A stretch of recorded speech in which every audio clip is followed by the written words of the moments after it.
بسم اللہ الرحمن الرحیم۔ ہمارا دروس کا سلسلہ چل رہا تھا، حدیث پاک کے درس چل رہے تھے۔ حدیث کہتے ہیں نبی پاک صلی اللہ علیہ وسلم کے مبارک اقوال و افعال کو، آپ صلی اللہ علیہ وسلم کی مبارک خصلتوں کو اور آپ صلی اللہ علیہ وسلم کے معمولات کو، تو میرے محترم دوستو، آپ صلی اللہ علیہ وسلم کی زبان کی شیرینی جو ہے وہ آج تک ہماری سماعتوں میں رس گھول رہی ہے، اس میں اللہ نے مٹھاس رکھی ہے۔ یہ میرے الفاظ نہیں ہیں، یہ اپنوں کے بھی الفاظ نہیں ہیں، یہ دشمن کے الفاظ ہیں۔ ابو جہل نے ایک مرتبہ کہا تھا، جب دارالندوہ میں مشورہ ہو رہا تھا کہ محمد الرسول اللہ صلی اللہ علیہ وسلم کے متعلق کیا کیا جائے، تو سب نے مشورے دیے۔ ایک آدمی نے مشورہ دیا کہ حضور کو جلاوطن کر دیا جائے، تو ابو جہل نے اس کو کہا تھا کہ میں آپ کو عقل مند آدمی سمجھتا تھا، آپ تو بڑے بیوقوف آدمی ہیں۔ اس نے کہا کیسے؟ ابو جہل نے کہا کہ تجھے معلوم نہیں، وَلِسَانُ مُحَمَّدٍ أَحْلَى مِنَ الْعَسْلِ، محمد الرسول اللہ صلی اللہ علیہ وسلم کی زبان میں شہد سے بھی زیادہ مٹھاس ہے۔ یہ بولتا ہے تو لوگ اس کے گرویدہ ہو جاتے ہیں۔ وہی الفاظ مبارکہ آج بھی اپنی اسی آب و تاب کے ساتھ موجود ہیں، انہی میں اسی طرح کی مٹھاس موجود ہے، لذت ہے۔ اگر ہم اس سے لطف اندوز ہوں تو ذخیرہ احادیث ہمارے پاس موجود ہے۔ غالباً ایک مرتبہ ایک جرمنی کے لیکچرار آئے تھے اسلام آباد یونیورسٹی میں، وہاں انہوں نے یہی بات کی تھی۔ انہوں نے کہا کہ مسالک تو تمام موجود ہیں دنیا میں، لیکن کون سا مسلک ہے جو اپنے ماننے والوں کو بڑھا رہا ہے، یعنی وہ پھیل رہا ہے۔ جو مسالک اور بھی دنیا میں ہے تو وہ یہاں سے گئے ہوئے ہیں۔ ایک مسلک ہے جس میں ایسی جاذبیت اور کشش ہے کہ وہ بڑھ رہا ہے اور تمام اقوام عالم سے افراد کو چن کر اپنے ہم نوا بنا رہا ہے۔ افریقہ میں جائیں گے تو افریقی کالوں کو وہ اپنا ہم نوا بنا لیتے ہیں، اگر وہ امریکہ میں جاتے ہیں تو گوروں کو اپنا بنا لیتے ہیں۔ اسی طرح وہ جس ملک میں بھی پہنچے ہیں تو انہی قوموں کے افراد کلمہ پڑھ کر مسلمان ہوئے ہیں۔ وہ کون سا مسلک ہے؟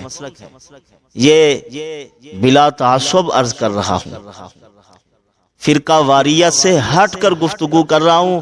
وہ آن دا ریکارڈ موجود ہے، آپ اس میں چیک کر لیں کہ اسلام آباد یونیورسٹی میں جو اس لیکچرار نے گفتگو کی تھی، تو اس نے کہا کہ وہ مسلک دیوبند ہے۔ یہ آج تک اپنے اندر اتنی قوت رکھتا ہے، جاذبیت رکھتا ہے، صرف اپنا وجود بچائے ہوئے نہیں ہے بلکہ آگے بڑھ رہا ہے۔ اس کی وجہ اس نے کہا کیا ہے؟ اس کی وجہ اس نے بیان کی، کہا کہ اس کی وجہ شیخ الحدیث حضرت مولانا زکریا رحمۃ اللہ علیہ کی فضائل اعمال ہے، جو انہوں نے یہ فضائل اعمال لکھی، پوری دنیا میں یہ پڑھی جا رہی ہے، اور لوگ نبی کریم صلی اللہ علیہ وسلم کے ان مبارک الفاظ، کلمات، حضور کی گفتگو کو سن کر کلمہ پڑھ کر حلقہ بگوش اسلام ہو رہے ہیں۔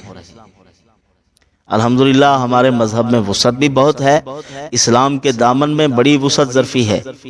اپنے آئیں، پرائیں آئیں، غیر آئیں، جو بھی آئے، آؤ مذہب اسلام میں۔ مذہب اسلام تمہارا تحفظ کرے گا۔ بہرحال میرا مقصد ادھر جانے کا نہیں ہے، مقصودی بات عرض کروں، حضور صلی اللہ علیہ وسلم کے فرامین میں اللہ نے مٹھاس رکھی ہے، میٹھے کلمات ہیں، میٹھی گفتگو ہے، میٹھے الفاظ ہیں۔ ایسے الفاظ ایسی عظیم ذات کی زبان مبارک سے نکلے ہوئے جن پر جنت بھی تقسیم ہو رہی ہے، قربان ہو رہی ہے اور بٹ رہی ہے، وہ حدیث مبارکہ کے الفاظ ہیں، حضور کی میٹھی زبان سے نکلے ہوئے الفاظ مبارکہ۔ تو ابھی ایک حدیث پاک میں آپ کی خدمت میں عرض کر رہا ہوں، اس پر اللہ پاک مجھے آپ کو عمل کی توفیق عطا فرما دیں۔ عن ابن عباس رضی اللہ تعالی عنہ، حضرت عبداللہ ابن عباس رضی اللہ تعالی عنہ سے مروی ہے، فرمایا انہ سمع رسول اللہ صلی اللہ علیہ وسلم، انہوں نے سنا رسول اللہ صلی اللہ علیہ وسلم سے، یقول ان الجنت لتبخر وتزین، فرمایا رسول اللہ صلی اللہ علیہ وسلم نے کہ جنت کو خوشبودار کیا جاتا ہے، جنت کو مزین کیا جاتا ہے، جنت کو بنایا جاتا ہے، سنوارا جاتا ہے، من الحول الی الحول، ایک سال سے دوسرے سال تک، لدخول شہر رمضان، فرمایا کہ رمضان المبارک کے دخول تک جنت کو سنوارا جاتا ہے، بنایا جاتا ہے، خوبصورت اور مزین کیا جاتا ہے، خوشبوئیں چھڑکی جاتی ہیں۔ فَإِذَا كَانَتْ أَوَّلُ لَيْلَةٍ مِّن شَهْرِ رَمَضَانَ، جب رمضان المبارک کی پہلی رات آتی ہے، حبت ریح من تحت العرش، ایک ہوا چلتی ہے اللہ کے عرش کے نیچے نیچے، اللہ کے عرش کے نیچے سے ہوا چلی، یقال لها المشیرہ، اس کو مشیرہ کہا جاتا ہے۔ ایک اور روایت میں سفیرہ کے الفاظ بھی آئے ہیں کہ اس ہوا کو سفیرہ کہا جاتا ہے۔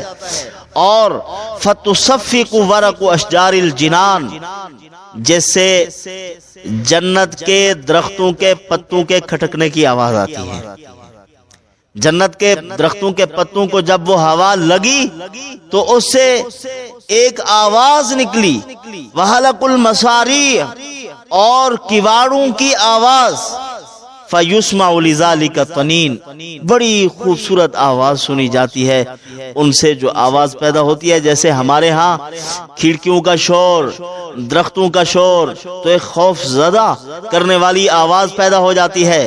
اور جنت میں جب وہ ہوا چلے گی تو فرمایا کہ ایسی خوبصورت آواز نکلے گی، موسیقی کی سی آواز پیدا ہو جائے گی، اور لم یسمع السامعون احسن منہ، ایسی آواز، ایسی خوبصورت آواز آج تک کسی نے سنی نہیں ہوگی، اتنی خوبصورت آواز ہوگی۔ اور وہ جنت کا شور ہوگا اور بڑی خوبصورت آواز کانوں میں رس گھول رہی ہوگی۔ تو فتبرز الحور العین حتی یقفن بین شرف الجنہ، فرمایا کہ جنت کی حور عین جنت کے دروازوں کی دہلیز پر پہنچ جائیں گی اور کہیں گی فَيُنَادِينَ هَلْ مِنْ خَاطِبٍ إِلَى اللَّهِ، آواز دیں گی کہ کیا ہے کوئی پیغام بھیجنے والا اللہ کی طرف کہ ہمارے لیے پیغام بھیجے رشتے کا، نکاح کا پیغام۔ حل من خاطب، خاطب کہتے ہیں پیغام بھیجنے والے کو، نکاح کا پیغام بھیجنے والا۔ فَيُزَوِّجُهُ، اللہ اس کا ہمارے ساتھ جوڑ لگا دے، اللہ پاک رشتہ طے فرما دیں۔ کوئی ہے؟ فرمایا کہ ایسا، ثم یقولن الحور العین، پھر فرمایا حور عین کہتی ہے یا رضوان الجنہ، رضوان فرشتہ ہے جو جنت کا در ہوگا، جنت کا دربان ہے، رضوان فرشتہ ہے۔ اب وہ اس سے کہیں گی اے رضوان، یا رضوان الجنہ، اے جنت کے رضوان، ما ہذہ اللیلہ، یہ کیسی رات آ گئی ہے کہ بڑی خوبصورت آواز اور بڑی معطر ہوائیں چل رہی ہیں۔ فیجیبہن بالتلبیہ، وہ ان کو لبیک کہہ کر جواب دیں گے، لبیک کہہ کر جواب دیں گے۔ ثم یقول ہذہ اول لیلۃ من شہر رمضان، کہ آج کی یہ جو رات ہے یہ رمضان المبارک کی پہلی رات ہے۔ فتحت ابواب الجنت للصائمین من امت محمد صلی اللہ علیہ وسلم، نبی کریم صلی اللہ علیہ وسلم کی امت کے روزے داروں کے لیے جنت کے دروازے کھول دیے گئے۔ قال ویقول اللہ عز وجل یا رضوان، کہیں گے اللہ پاک یا رضوان، اے رضوان، افتح ابواب الجنان، جنت کے دروازے کھول دو، ویا مالک، اے مالک فرشتے یہ داروغہ ہیں جہنم کے، اغلق ابواب الجحیم، دہکتی آگ کے دروازوں کو بند کر دو، جہنم کو بند کر دو، عن الصائمین من امتی احمد صلی اللہ علیہ وسلم، زمینوں پر پیارے حبیب کا نام محمد صلی اللہ علیہ وسلم، آسمانوں پر حضور کا نام احمد صلی اللہ علیہ وسلم۔ فرمایا کہ احمد صلی اللہ علیہ وسلم کی امت کے روزے داروں کے لیے جہنم کے دروازے بند کر دو، اور ویا جبرائیل، اے جبرائیل اہبط الی الارض، تو زمین کی طرف چلا جا، فاسفد مردۃ الشیاطین، سرکش شیاطینوں کو پکڑ لے، وغلہم بالاغلال، ان کو توق میں ڈال، زنجیروں کے توق میں باندھ دے ان کو، ثم اقذفہم فی البحار، ان کو سمندروں میں پھینک دو، حتی لا یفسدوا علی امت محمد صلی اللہ علیہ وسلم، فرمایا کہ تاکہ وہ نہ فساد مچائیں میری نبی محمد حبیبی، میرے محبوب محمد الرسول اللہ صلی اللہ علیہ وسلم کی امت پر فساد نہ مچائیں۔ اب رمضان المبارک آ گیا ہے، ان کو پھینک دو، صیامہم، ان کے روزوں میں فساد نہ پیدا کریں، وَيَقُولُ اللَّهُ عَزَّ وَجَلَّ، اللہ پاک فرماتے ہیں، فِي كُلِّ لَيْلَةٍ مِّن شَهْرِ رمضان، رمضان المبارک کی ہر رات میں، لِمُنَادٍ يُنَادِي ثلاث مرات، ندا دینے والا آواز دیتا ہے 3 مرتبہ، هَلْ مِن سَائِلٍ، کیا ہے کوئی سوال کرنے والا، کوئی طلبگار، فَأُعْطِيَهُ سُؤْلَهُ، اس کی درخواست کو قبول کیا جائے، اس کی بات کو مانا جائے، اس کی دعا کو قبول کر لیا جائے، شرف قبولیت نصیب کیا جائے۔ هَلْ مِن سَائِلٍ فَأُعْطِيَهُ سُؤْلَهُ، کہ اس کو اس کا سوال، اس کی درخواست، اس کا مطلوب مل جائے۔ هَلْ مِن تَائِبٍ فَأَتُوبُ عَلَيْهِ، کیا ہے کوئی توبہ کرنے والا، بڑا گناہگار جس نے زمین سے لے کر آسمان تک لگائے انبار گناہوں کے، وہ بھی اگر بن کر آئے گا طلبگار، آنکھیں لے کر آئے گا اشک بار، آنسوں سے لبریز، تو اللہ پاک فرماتے ہیں میں اس سے پڑھ کر، اس کے گناہوں سے بڑی رحمت لے کر میں اپنے گناہگار بندے کا استقبال کرنا چاہتا ہوں۔ آئے میرا بندہ، میں اس کے گناہوں کو معاف کرتا ہوں۔ انبیاء کو کہا، نبی عبادی انی انا الغفور الرحیم، میرے ان بندوں سے کہہ دیجئے میں معاف کرنے والا اور مہربان ہوں۔ ہاں، اس کی رحمت بے حد و بے حساب، اس کے منافع بے شمار، اس کی عطا بے انتہا۔ تو فرمایا حل من مستغفر فاغفر له، کوئی ہے استغفار کرنے والا، اپنے گناہوں کی بخشش طلب کرنے والا، میں اس کو معاف کر دوں۔ من یقرض الملی غیر المعدوم، فرمایا ہے کوئی جو ایسے غنی کو قرض دے جو معدوم اور فقیر نہیں ہے، جو ایسا نہیں جس کے پاس نہیں نہ ہو، اس کے پاس بہت ہے، وہ غنی ہے، وہ تو دنیا کے بادشاہوں کو بادشاہت و سلطنت کی بھی عطا کرتا ہے، وہ خدا ہے، اس کو کوئی قرض دے گا؟ کیا مطلب؟ تم دو میں تمہیں زیادہ دوں، یہ مطلب ہے۔ بڑا کرم ہے اس ذات کا، عطا بھی خود کرتا ہے، پھر کہتا ہے ڈالو میرے راستے میں، پھر میں اور دوں، تمہیں بڑھا کر دوں، تمہیں 700 گنا دوں۔ مثل الذين ينفقون أموالهم في سبيل الله كمثل حبة أنبتت 7 سنابل في كل سنبلة 100 حبة والله يضاعف لمن يشاء والله واسع عليم۔ پروردگار عالم فرماتے ہیں میرے راہ میں خرچ کرنے والوں، تم بیج ڈال کر آتے ہو، ایک بیج ڈالتے ہو اللہ پاک فرماتے ہیں میں 7 بالیاں پیدا کرتا ہوں، ہر بالی میں، ہر سٹے میں میں 100 دانہ رکھتا ہوں، اور تم ڈالتے ہو ایک، میں 700 دانے کا ایک گچھا گلدستہ تمہیں عطا کر دیتا ہوں۔ اخلاص دیکھتا ہوں، جس کے دل میں خلوص زیادہ ہوگا اور بڑھا دوں گا۔ واللہ یضاعف لمن یشاء، 7 گال بند نہیں ہے، 7 بورے دا منہ بند نہ، فرمایا نہیں اور دیتا ہوں۔ واللہ یضاعف لمن یشاء، بڑھا کر دیتا ہوں، ایک نیکی پر کئی لاکھوں نیکیاں بھی عطا فرما دیتا ہوں۔ اگر بندے میرے اور مخلص ہیں، میں حساب کتاب ختم کر کے بے شمار عطا کرتا ہوں، بغیر حساب، اجر عظیم عطا کرتا ہوں۔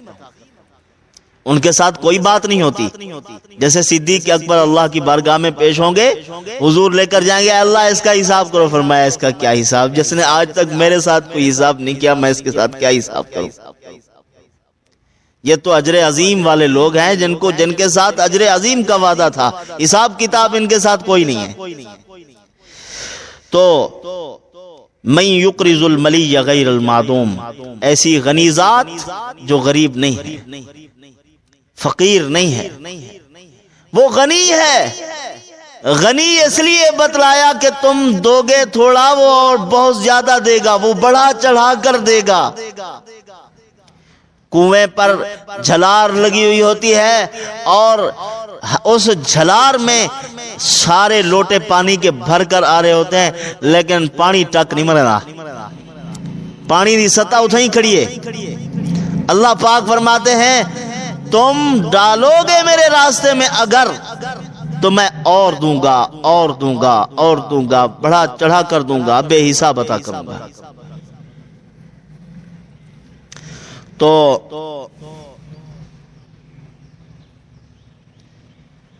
والوفی غیر الظلوم، پورا دینے والا ہے، کوئی کمی کرنے والا بھی نہیں۔ قال واللہ عز وجل فی کل یوم من شہر رمضان عند الافطار، فرمایا کہ اللہ عز وجل ہر دن رمضان المبارک کے ہر دن میں افطار کے وقت میں 1000 یتیق من النار، 10 لاکھ آدمیوں کو جہنم سے آزاد فرماتے ہیں۔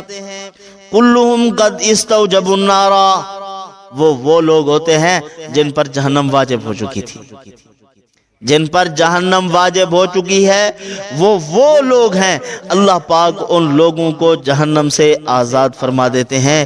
فَإِذَا كَانَ آخِرُ يَوْمٍ مِّن شَهْرِ رَمَضَانَ آتَقَ اللَّهُ فِي ذَلِكَ الْيَوْمِ، جب رمضان المبارک کا آخری دن آتا ہے، اللہ پاک اس دن میں اتنی بندوں کو معاف کرتے ہیں بقدر ما آتک من اول الشہر الی آخرہ، شروع مہینے سے لے کر آخر مہینے تک جتنی لوگوں کی بخشش ہوئی اتنی ایک رات میں اللہ پاک بخش دیتے ہیں، مغفرت فرما دیتے ہیں ان کی۔ وَإِذَا كَانَتْ لَيْلَةُ الْقَدْرِ، جب لیلۃ القدر کی رات قدر کی رات آتی ہے، لیلۃ القدر آتی ہے، یامر اللہ عز وجل، اللہ عز وجل فرماتے ہیں جبرائیل فَيَهْبِطُ فِي كَبْكَبَةٍ مِّنَ الْمَلَائِكَةِ، فرشتوں کے ایک بہت بڑے لشکر کو لے کر اترو زمین پر، وَمَا هُمْ لِوَاءٌ أَخْضَرٌ، ان کے پاس ایک سبز رنگ کا جھنڈا ہوتا ہے، وَلَهُ مِئَةُ جَنَاحٍ منہا جناحان، فرمایا 100 پر ہیں جبرائیل علیہ السلام کے، 2 پر ایسے ہیں لا ینشرہما الا فی تلک اللیلہ، جن کو وہ نہیں پھیلاتے مگر اسی ایک رات میں، لیلۃ القدر کی رات میں اس کو پھیلاتے ہیں، فینشرہما فی تلک اللیلہ، اور فیجاوز المشرق الی المغرب، مشرق سے مغرب تک وہ 2 پروں سے ڈھانپ لیتے ہیں۔ فیحس جبریل علیہ السلام الملائکۃ فی ہذہ اللیلہ، انشاءاللہ یہاں تک ہمارا درس ایک حدیث کا حصہ بیان ہو چکا ہے۔ یہ حدیث بہت لمبی ہے، اللہ کے فضل و کرم سے اگر اللہ نے چاہا تو انشاءاللہ العزیز دوسرے حصے میں اگلا حصہ بیان کیا جائے گا درس کا۔